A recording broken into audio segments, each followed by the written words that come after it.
माँ, आपका आदेश मेरे लिए वेद मंत्र के समान है। जिस प्रकार वेद मंत्रों के बिना कोई भी यज्ञ पूरा नहीं होता, उसी प्रकार माँ की आज्ञा के बिना कोई कार्य कदापि सफल नहीं होता।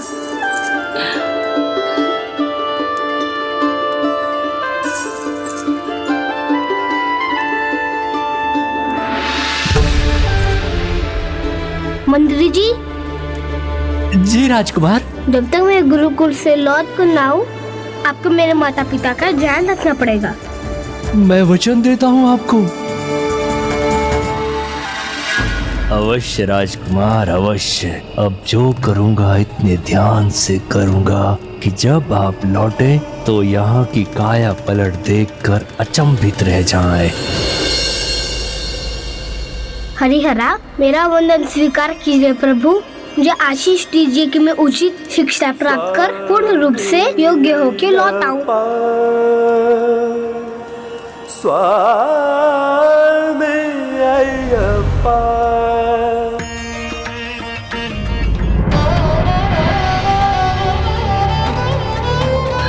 प्रिय, जीवन के पड़ाव के इस यात्रा के आरंभ में उसे आपके स्नेह के साथ साथ आपके आशीर्वाद की भी आवश्यकता है।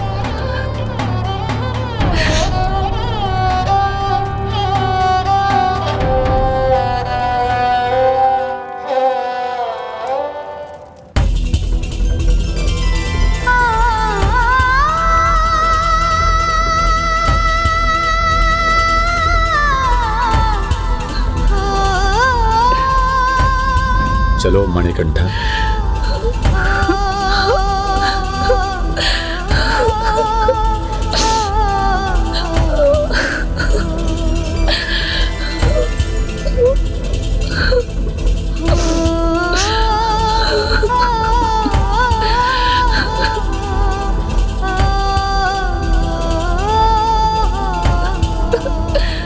मेरा पुत्र मणिकंठा। महारानी, मणिकंठा। महारानी।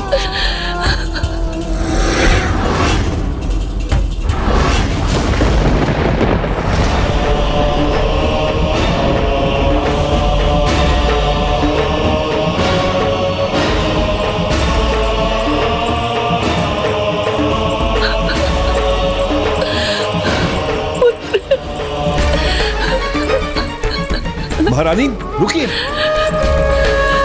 पुत्र मणिकंठा।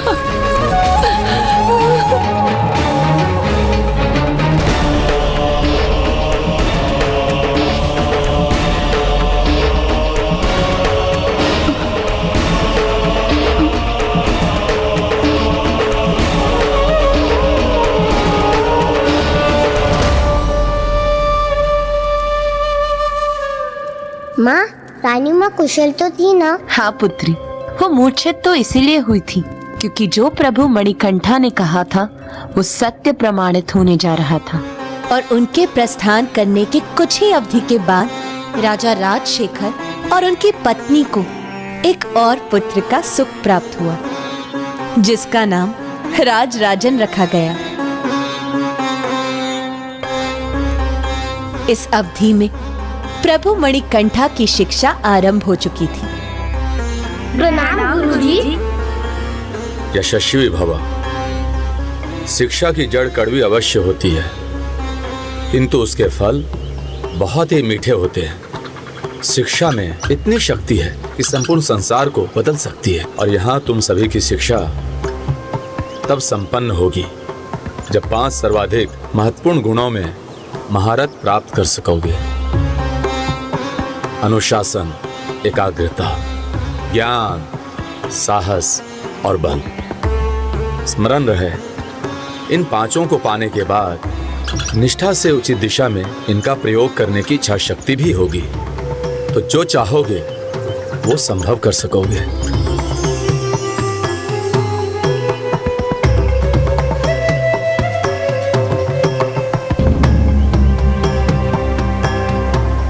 तो सर्वप्रथम हमें क्या सीखने की आवश्यकता है? अनुशासन। अनुशासन एक ऐसी कला है जो स्वयं पर और समय के ऊपर राज करना सिखाती है। इसलिए इनका कठोरता पूर्वक पालन करना चाहिए। इन सब में सबसे छोटा होने के बाद भी राजकुमार मणिकंठा सभी के लिए उत्तम उदाहरण है। अनुशासन सीख चुके हो तो दूसरा गुण एकाग्रता सीखने का समय है। किंतु कैसे, ये कौन बताएगा?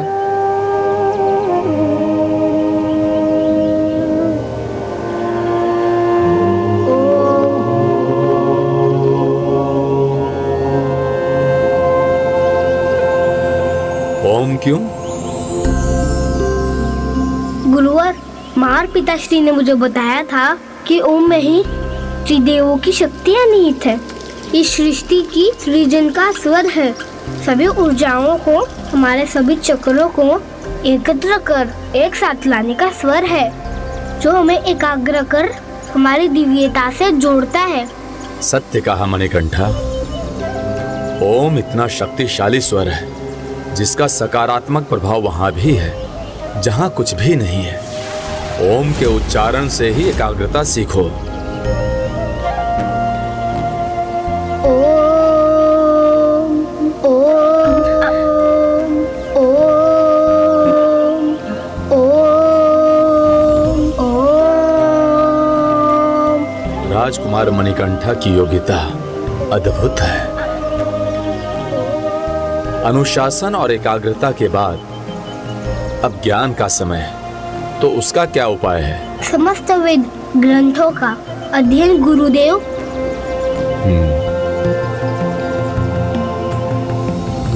तो आज से हम वेद अध्ययन आरंभ करेंगे, जो सभी वेदों और उपनिषदों के पठन के बाद संपन्न होगा।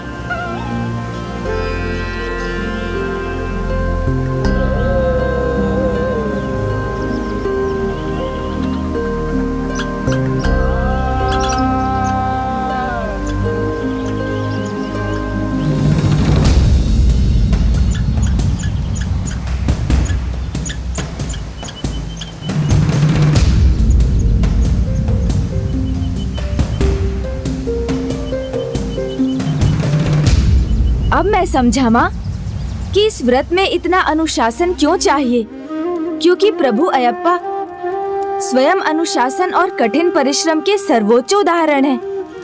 हाँ पुत्र, अनुशासन और एकाग्रता से ज्ञान प्राप्ति सहज हो जाती है। इसीलिए एक ओर तो प्रभु मणिकंठा वेद पाठ के बीच बड़े हो रहे थे, वहीं दूसरी ओर उनका अनुज भी आयु में बढ़ रहा था।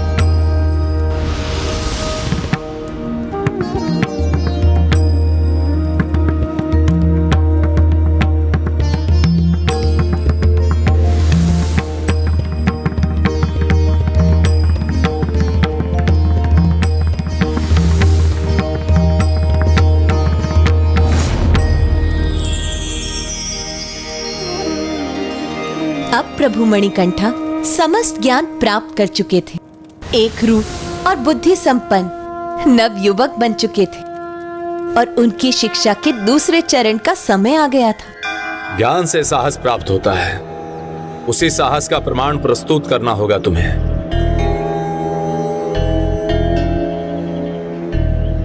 शिक्षा के अगले चरण को आरंभ करने के पूर्व यह तुम्हारी परीक्षा है। दूध की एक भी बूंद गिराए बिना इस दूरी को पार करो और दुग्ध से इस शिवलिंग का अभिषेक करो।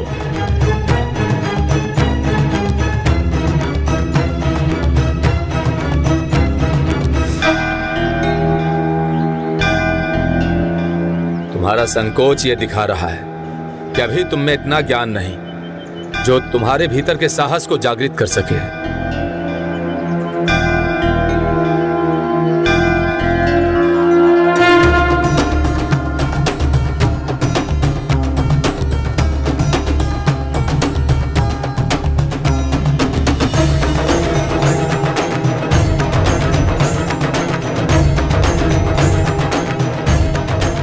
मणिकंठा, ये क्या कर रहे हो तुम? हम सब में से श्रेष्ठतम होकर पीछे क्यों हट रहे हो?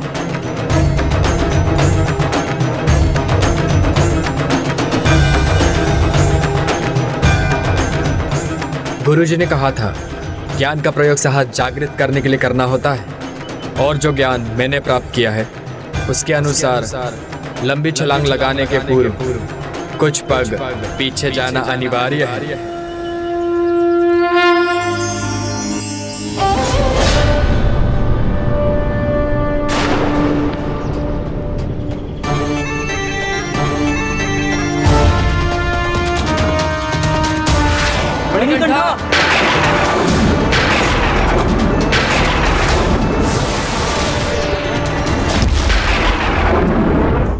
मैं दीर्घ समय से शिक्षण का कार्य कर रहा हूं, किंतु इस कार्य के लिए कोई साहस नहीं जुटा सका। मुझे विश्वास है तुम्हारे इस सफलता से दूसरे शिष्यों को भी साहस मिलेगा। गुरुदेव, मेरी योग्यता तो आप ही की शिक्षा का परिणाम है। अब जब साहस भी जागृत कर चुके हो और 5वें और अंतिम चरण में पहुंच चुके हो तो साहस का प्रयोग कर अथाह बल पाना है।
अस्त्र शिक्षा के अंत में अब इसका परिचय देने का समय है। तो तुम सभी अपने बल को युद्ध कौशल कैसे बनाते हो?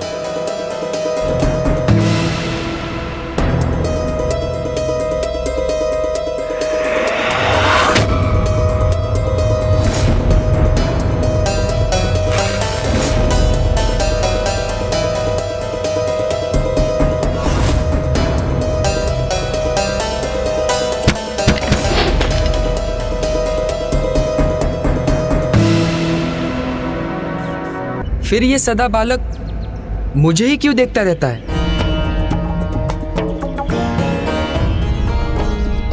ये मेरा पुत्र सर्वोत्तम है। ये तुम्हें नहीं देखता मणिकंठा, ये तो देख अथवा बोल नहीं सकता।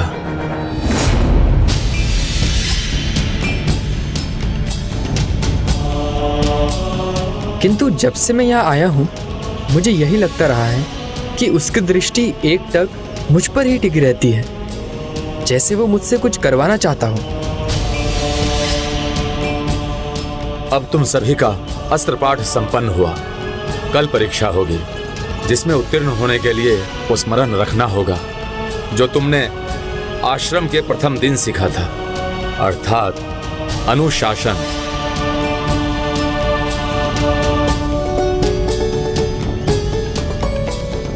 अर्थात अब प्रभु मणिकंठा की भी परीक्षा थी।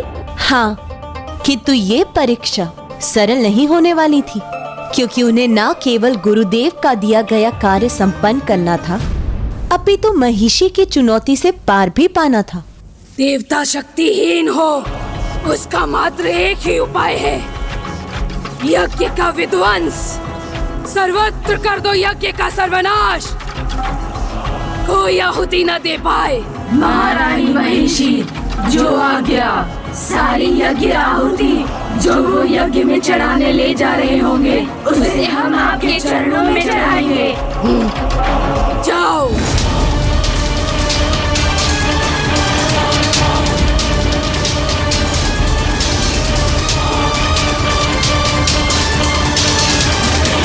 किंतु महिषी को भी ये ज्ञात नहीं था कि वो जिस यज्ञ को भंग करना चाहती थी, प्रभु अयप्पा को उसी को पूर्ण करने का दायित्व सौंपा गया था।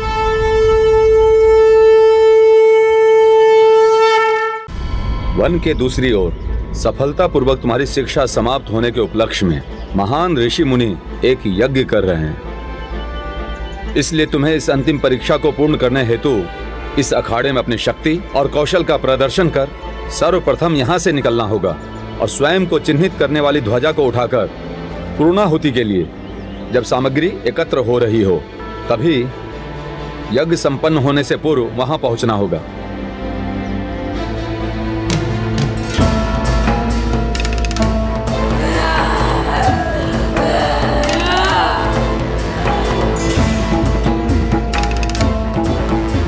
जो सर्वप्रथम यज्ञ स्थल पर पहुंचकर यज्ञ वेदी में ये सुपारी डालेगा वो इस स्पर्धा में विजयी होगा।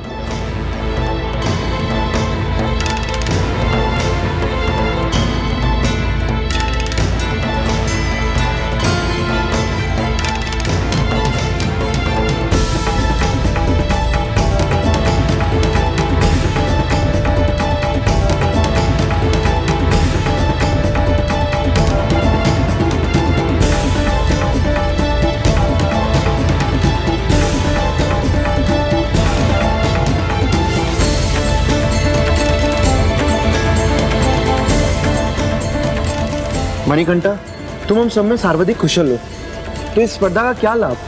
हाँ, आज भी तुम्हारी योग्यता की श्रेष्ठता प्रमाणित होगी। हमारे लिए तो कोई अवसर ही नहीं है।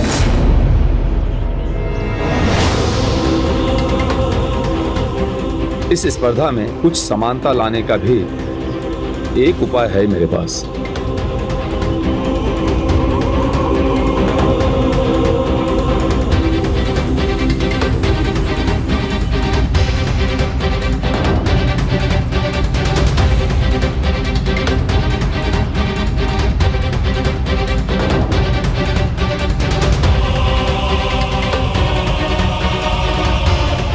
अब उचित है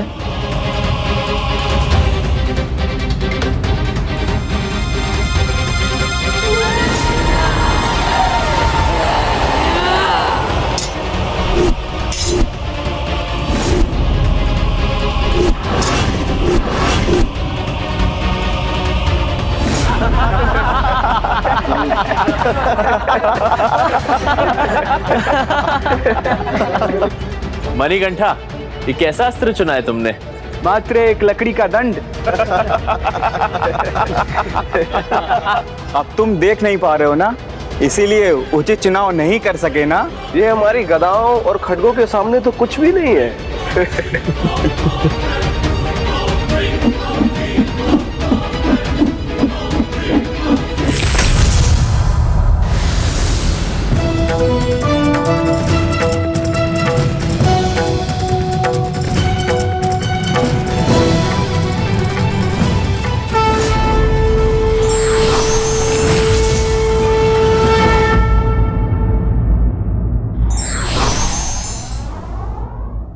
ज्ञान प्रकाश का वो पुंज है जिसकी आभा कभी नष्ट नहीं होती। For more updates, subscribe to our channel, click the show links and enjoy watching the videos.